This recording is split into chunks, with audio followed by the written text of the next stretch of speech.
देखो, अगर मेरे बच्चे को कुछ हुआ तो तुम जानती नहीं हो लड़की कि मैं क्या कर दूंगा। देखिए, जो भी हुआ है बेशक बहुत बुरा हुआ है, लेकिन आप कसूरवार किरत को क्यों ठहरा रहे हैं? इसका क्या कसूर है? तो फिर कौन कसूरवार है? मेरे बेटे को ये लेकर गई थी अपने साथ, तो उसका ख्याल रखना भी इन्हीं का काम था ना। देखिए, मैं यहाँ बैठा हूँ जमानत के तौर पे, आप प्लीज इन्हें जाने दें। ये नहीं हो सकता।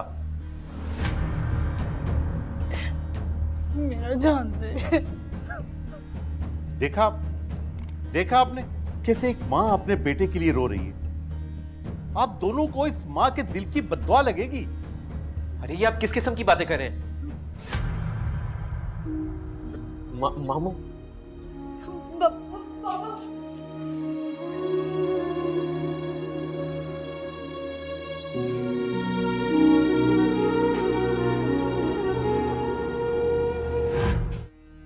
देख, मैं आराम से कह रहा हूं, अब कुछ नहीं हो सकता।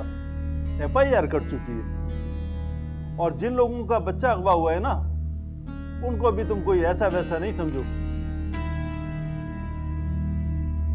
तो फिर ये सब कुछ कैसे होगा? जमानत, वरना इस बीबी को लॉकअप की सैर करना पड़ेगी।